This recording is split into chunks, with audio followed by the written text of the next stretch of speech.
All people have a desire or desires, regardless of what that desire is or in what quantity. It's human nature, and that fact doesn't change even in a world full of supernatural glass floating in the sky, or a ruined world devoid of people, or even both. And the same could be said about Hikari and Tairitsu. Both of them started their journeys in this world without any reason or purpose for themselves, but after a while, they were both able to find it, something that became their purpose. Hope. Hope for a change, for all the answers they had sought, or perhaps for something to make the situation right in their own ways. Hope is something that can lead a person to do a lot of things, and it doesn't matter if the odds are against them or not, because if their life depends on it, then all you can do is what your mind tells is right, and chase the something that you're after. Before I say anything more, let me stress that this is only the experience that I had with the story, and that I might not be fully correct. I want to encourage discussion instead of having people argue about what is right or wrong.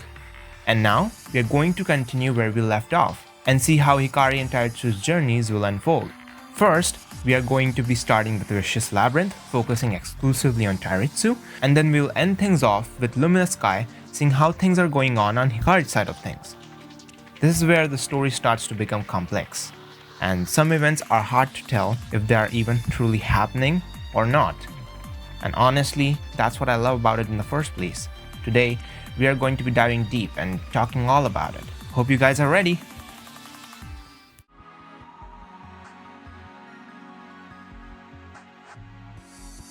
Unlike in the first chapter, where Hikari's character was easily fleshed out, there wasn't enough given to paint the picture of Tairitsu's.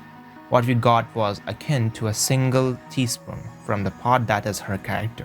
This chapter focuses exclusively on Tairitsu.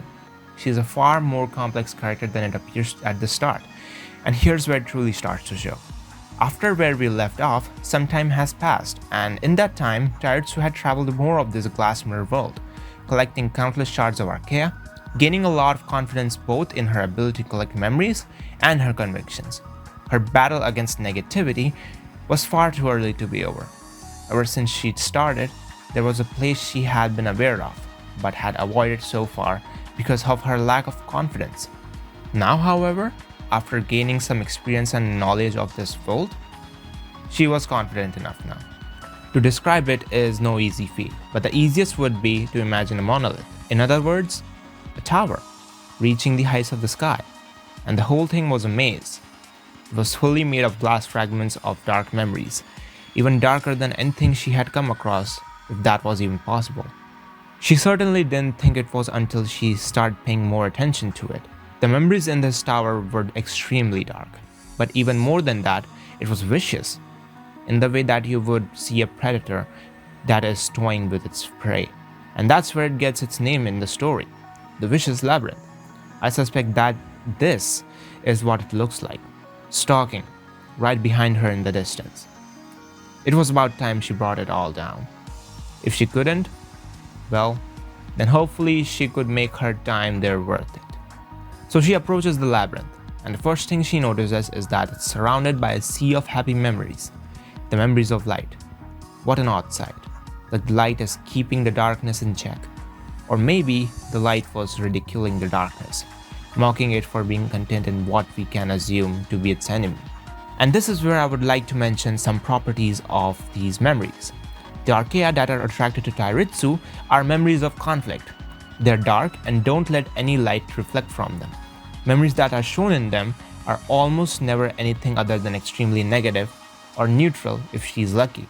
The opposite can be said for memories of light that are attracted towards Hikari. For Tairitsu, it was an odd sight indeed, having so many happy and pleasant memories along with the dark memories of the labyrinth all in one place. This was also the first time she had seen so many positive memories. She had come across some here and there so far, but always at a distance, and they would always get repelled from her. The worst part about them, though, was that somehow seeing them did not evoke a good reaction for her. It caused a big conflict in her mind because all of her views about this world, the goals that she had created for herself, and her whole philosophy and mindset, it was all based on the assumption that this world was nothing more than a place full of suffering and misery, with naught but terrible and dark memories present in it. An assumption completely justified, as it was based on the reality that she experienced, and all of it made her ignore the possibility that good things could even exist here. This battle of negativity I spoke about earlier, and her drive to keep going after witnessing so many scenes of horror and negativity around her really shows that Tairitsu had a strong sense of justice and the will to push forward.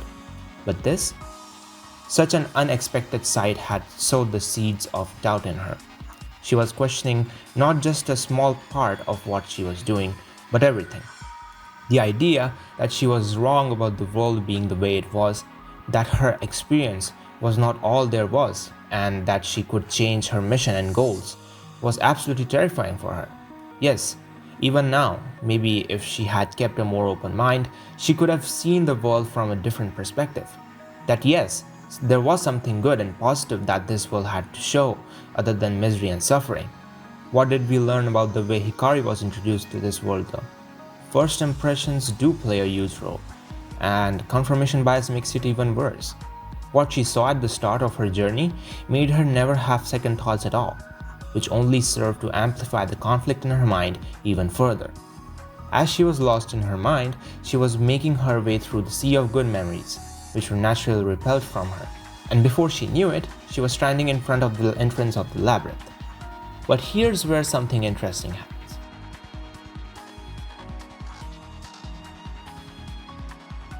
Maybe it was because she was starting to see the world in a new way, and the Arcaea saw the good in her, or for a far sinister reason, which we will talk about at the right time. She didn't let the light she saw earlier on shake her and her convictions anymore. Maybe she even thought that having at least a tiny bit of light with her would make it easier to remember what she was trying to destroy. She was too far gone and stubborn to just accept that what she had thought was wrong, because it would make everything she had done meaningless. So she reaffirmed her beliefs and went in and began tearing it all down. And to summarize what happens next in a single sentence, Tairitsu goes sicko mode, and she has never felt better. All her doubt was gone now, and you could truly see her descend into the depths of madness as her now smiling face changed into a twisted, warped grin. It was clear that she was getting some twisted enjoyment from the havoc she wrought. Whether this joy was for finally destroying some of the darkness or for a different reason, that does not matter.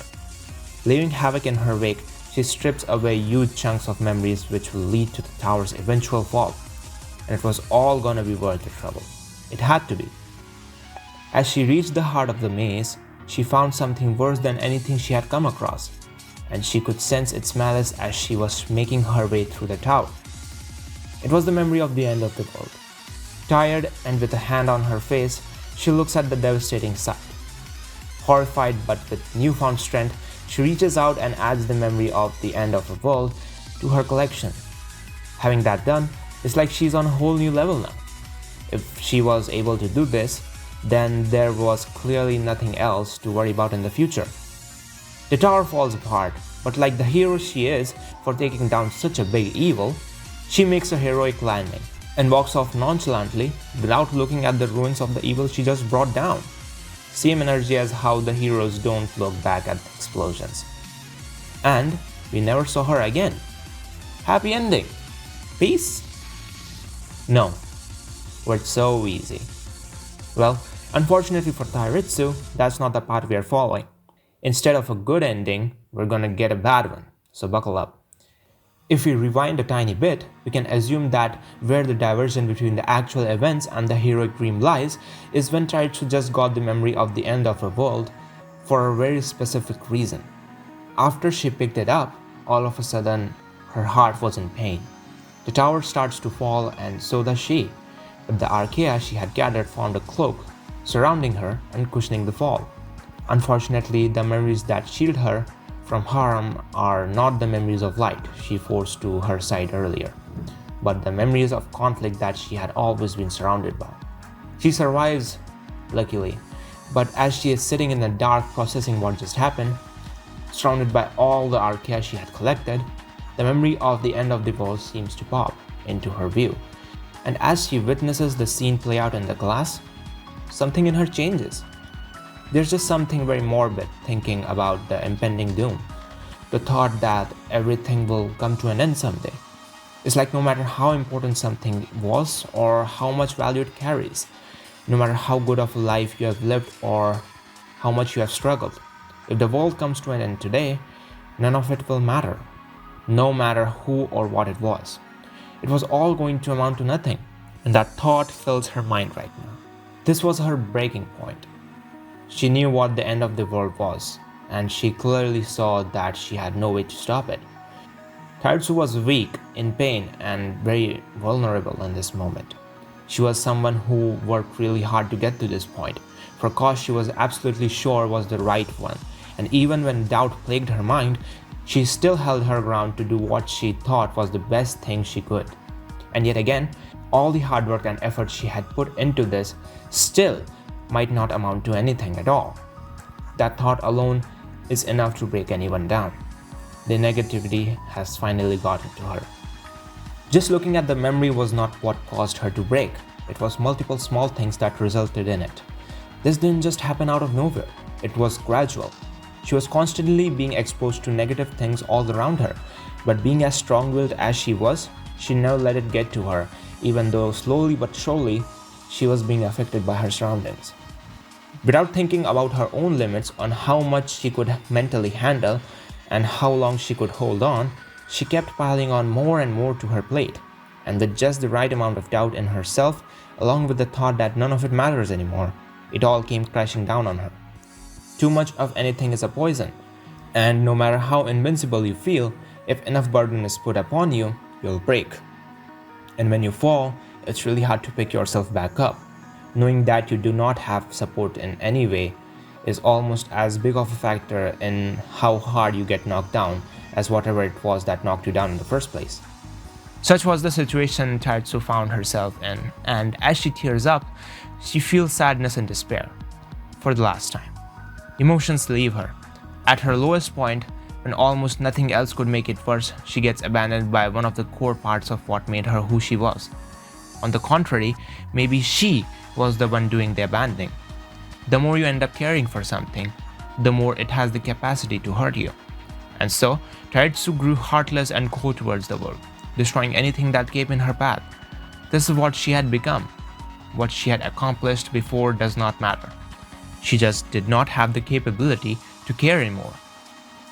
After that, some time passed, and the change in Tairitsu became more apparent as she no longer collected any memories, and instead roamed around without any ambitions or goals. Sure, she learned about some things here and there, got her trusty parasol which would become something like an accessory for her, but she was like an empty shell of her former self.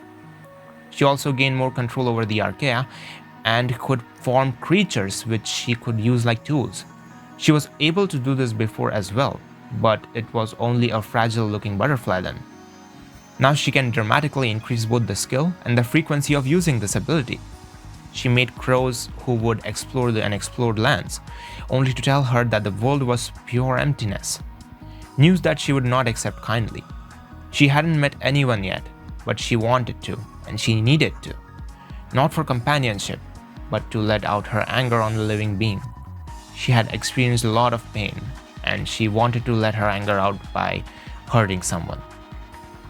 She had no coping mechanism other than forcing herself to be devoid of emotions, and she had chosen one of the worst ways to try to cope that I have ever seen, apart from hurting herself.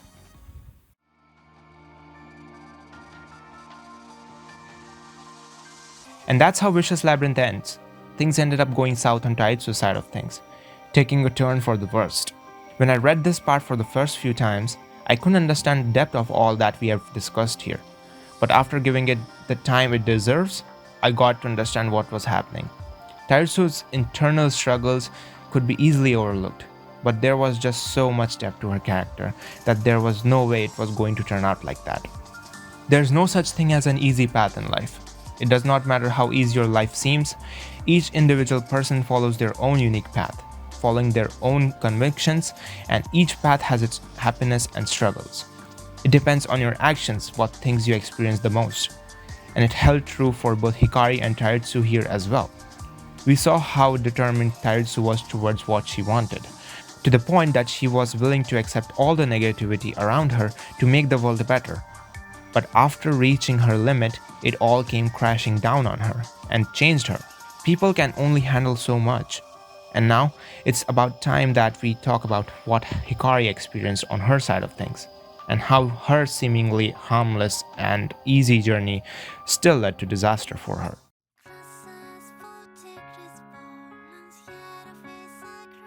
Some time had passed for Hikari since we last saw her, and in that time, her world had become one full of endless bliss.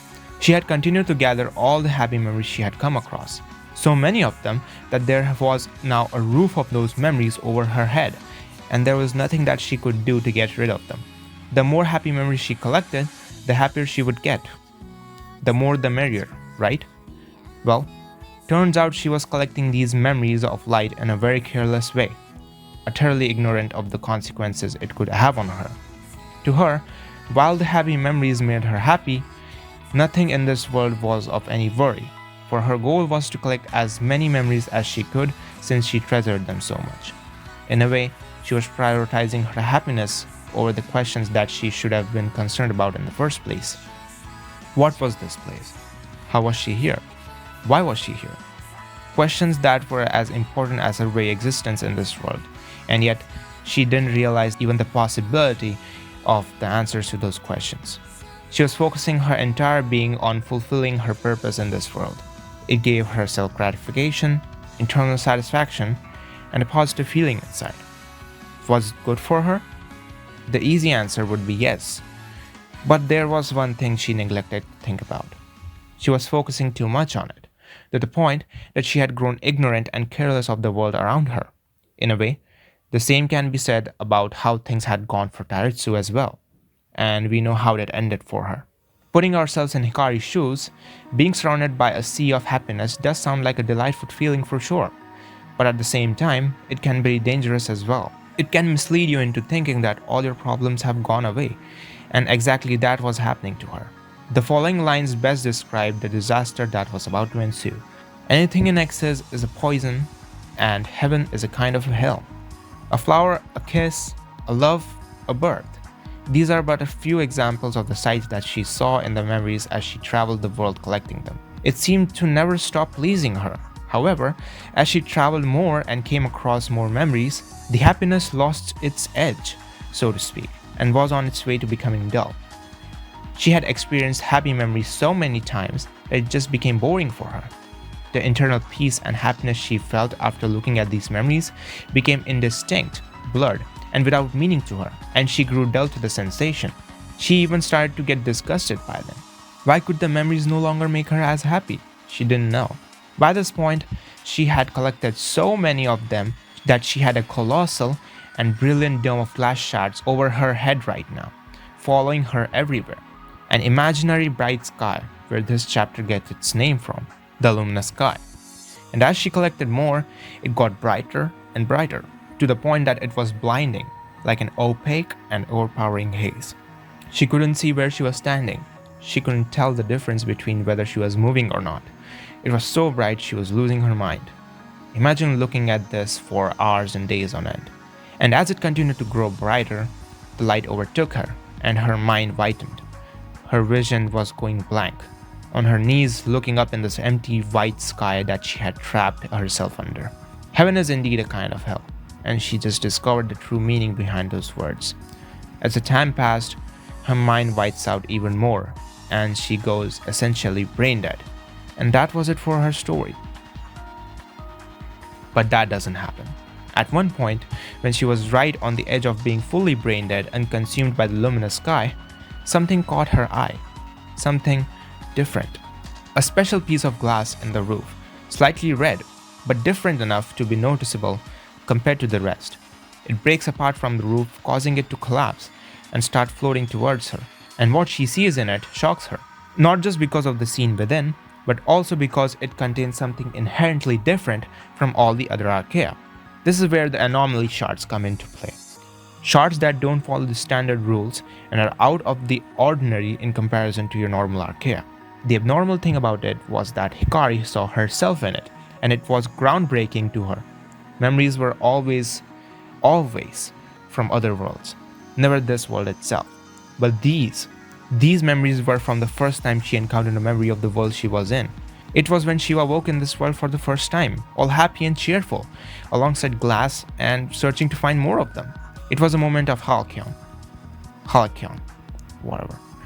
Or in other words, a period of time in the past that was idyllically happy and peaceful. This word is important, so keep it in mind. Tears started coming out of her eyes at the loss of emotions, and she broke down holding that precious memory so tight in her hands that it drew blood from her hands. Happiness was her only reason she was collecting these shards in the first place. She lost her only reason for existence. After taking some time to calm herself down, she realized that just finding happiness alone is not a goal, and that blindly chasing it can go downhill. Happiness might not even mean the same thing for you if enough time has passed for you experiencing it, with no other feelings, positive or negative, to compare it to. In the end, all it did was make Hikari clueless about the predicament she was putting herself into. But now, after almost falling into the trap that happiness presented, she understood the threat much more clearly. She started to think about all those questions that she should have been concerned about more deeply. She knew she should have been constantly asking them from the very start. Questions that she had previously asked herself, but she had forgotten about. What does this world mean? Why is she in it? Who was she? She also asked herself why the only memories attracted to her were gentle and pleasant, and why memories of conflict refused to follow her.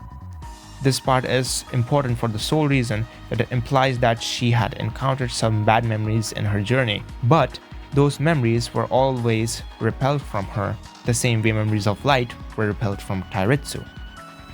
After experiencing what she did, something was changed inside of her. She had also gained a new type of control over the glass shards. She had gained a new reason to continue her journey in this world, to get answers for these questions, to know more about this world and about herself. She was finally on the right track, and she was not going to let what happened next stop her. She was certain of it.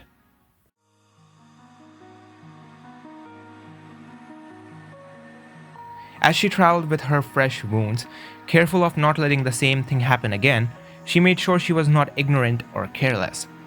She had come across some ruins of what looked like a cathedral, and looking at them made her wonder what could be the reason of it existing, the history of this place, and what the reason for this place being in the ruins was in the first place. So many questions that she might have not even thought about earlier, but now she was attentive. As she was moving through the pews and broken candlesticks, she blinks and realizes that she's not alone. There's someone standing there before the broken gate. Her past self would have grinned happily about the fact, totally careless of what could happen. But that was not who she was anymore. Even though she was happy to find someone, more than anything, she was also confused. Can you really blame her? After all she had gone through, she was definitely more cautious. But here, right in front of her, was a living, breathing person, and that was something that would make anyone happy after spending immeasurable amounts of time in this mysterious world all alone. This other person was a girl dressed in black, holding a parasol and resting. Maybe she was even asleep.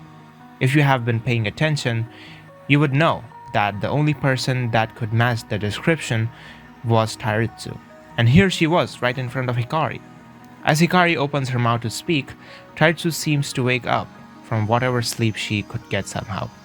And this next line is the best way to describe who she was now. She who heralds sad and evil forgotten things. Wow. She opens her eyes and finds a girl dressed in white, the first person that was alive and kicking that she had ever seen in this world. The very first one.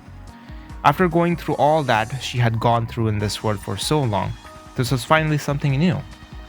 Hikari found herself tensing up, unsure about the girl in front of her, and both curious and somehow unsettled at the thought of what she might do.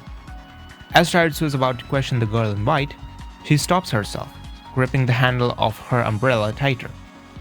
Her twisted happiness of finding someone alive and breathing flows to her face, eager to do what she had longed to do, to hurt someone and take her frustrations out on them. But having found someone in this world after so long, the girl of chaos offers the girl in white an honest, irrepressible smile before doing anything else. And that's the point where we are left off on, a cliffhanger, and how it will turn out is exactly what it wants to make us think. Hikari and Tairitsu have always been on their own, and for so long, but finally they've come across someone else in this empty, ruined world full of mysteries. But this world has changed them, and they're not the same as they once were. What will happen now? How will their meeting go? Will Tairitsu really do what she had been thinking about doing? Will Hikari be in trouble again? To find the answers to those questions, we'll visit the next chapter, Adverse Prelude, in the next video, where we will see how this meeting will progress and what leads on to.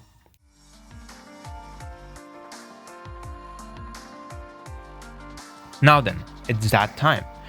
Now that we are finally done with the story, it's time to take a step back and take a look at all the lore stuff that best fits for the current amount of story we have gone through.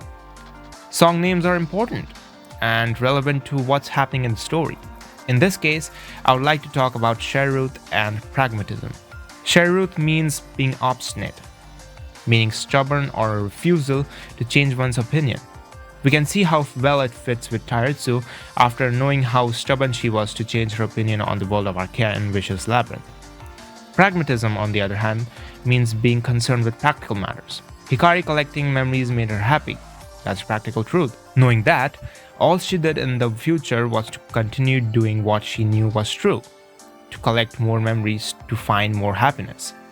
In that way, Hikari was shown to be a pragmatic person in Eternal Core and Luminous Sky. One other pair of song names I would like to mention are Conflict and Halcyon. These are songs that are part of Vicious Labyrinth and Luminous Sky respectively. Remember how I told you Halcyon was an important word and told you to remember it? The meaning of the word itself is directly linked with what Hikari was going through in that moment, when she was looking in the anomalous shard. As for conflict, Tairitsu was going through a lot of mental conflict at her time confronting the Vicious Labyrinth. And if that doesn't show that these were selected to be in their respective packs for a reason, then I don't know what will. Don't even get me started on Grievous Lady, describing Tairitsu's state of mind near the ending of Vicious Labyrinth, and Fracture Ray, describing the mind-breaking brightness of the luminous sky. Everything in Arcaea is rooted deeply in the story, and this is just the start.